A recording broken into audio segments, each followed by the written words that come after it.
Hello बच्चों, let's start with the question. Question says that which of the following represents the closest packed arrangement of uniform solid spheres? Question क्या कह रहा है कि इनमें से कौन सा ऐसा हमारे पास यूनिट सेल है जो कि क्या करता है, क्लोजेस्ट पैकिंग अरेंजमेंट शो करता है यूनिफॉर्म सॉलिड स्फीयर्स की. Simple cubic unit cell, body centred cubic unit cell, face centred cubic unit cell या फिर HCP यूनिट सेल. अगर हम बात करें की कंसेप्ट की, की कंसेप्ट क्या होगा यहाँ पे, की कंसेप्ट यूज होगा हमारे पास यहाँ पे पैकिंग फ्रैक्शन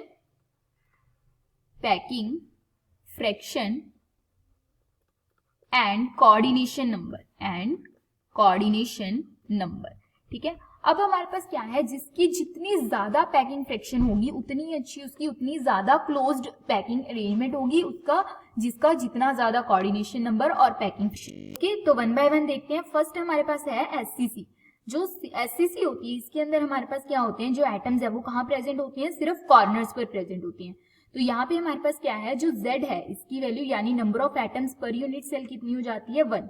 और यहाँ पे जो हमारे पास क्या होता है, यहाँ पे जो पैकिंग फ्रैक्शन है वो कितनी होती है हमारे पास, ये होती है 52.4%. ओके, देन अगर हम बात करें इसके कोऑर्डिनेशन नंबर की, तो कोऑर्डिनेशन नंबर कितना होता है इसके अंदर, 6. ओके, देन हमारे पास है यहाँ पे BCC यूनिट सेल. तो BCC यानी body centred cubic unit cell. तो इसके अंदर हमारे पास क्या होता है, जो Z होता है वो कितना होता है हमारे पास, यहाँ एटम्स प्रेजेंट होती हैं कॉर्नर्स के ऊपर, जिसका हमारे पास कॉन्ट्रीब्यूशन होता है कॉर्नर्स की एटम का 1/8 और हमारे पास टोटल एटम होती हैं 8. ठीक है, और एक एटम प्रेजेंट होता है बॉडी सेंटर के ऊपर, उसका कॉन्ट्रीब्यूशन कितना होता है, कंप्लीट 1 होता है. तो ये होंगे हमारे पास 2. ठीक है, अब इसके अंदर जो पैकिंग फ्रैक्शन होती है वो कितनी होती है, ये होती है हमारे पास 68%. और जो कोऑर्डिनेशन नंबर होता है वो कितना होता है हमारे पास, कोऑर्डिनेशन नंबर होता है इसके अंदर 8. ओके, देन नेक्स्ट है हमारे पास यहाँ पे FCC, face centred cubic unit cell. तो यहाँ पे हमारे पास क्या होता है, जो face centred cubic unit cell होती है इसके अंदर जो एटम्स है वो कहाँ कहाँ प्रेजेंट होते हैं, ये प्रेजेंट होते हैं हमारे पास फेसेस के ऊपर और हमारे पास प्रेजेंट होते हैं यहाँ पे कॉर्नर्स पे. तो यहाँ पे हमारे पास क्या होता है, जो कॉर्नर्स का कॉन्ट्रीब्यूशन होता है 1/8 और टोटल एटम्स होते हैं 8. और जो फेस सेंटर होता है उसका कंट्रीब्यूशन होता है 1/2 और टोटल एटम्स होते हैं 6. तो यहाँ से हमारे पास कितना आ जाता है, ये आ जाता है हमारे पास Z = 4 एटम्स.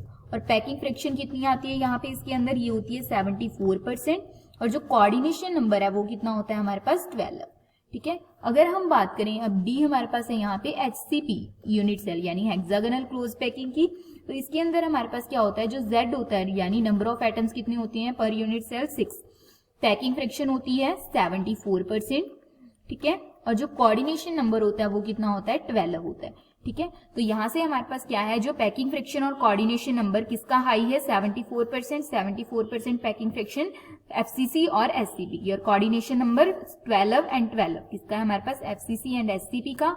तो हमारे पास इसके अंदर क्या आ जाएगा, तो सबसे ज्यादा जो क्लोज पैक अरेंजमेंट होगी वो किसकी होगी, FCC and HCP unit cell की. तो यहाँ आएगा option C, face centred cubic unit cell and SCP unit cell. Okay, hope you understand it well. All the best. Thank you.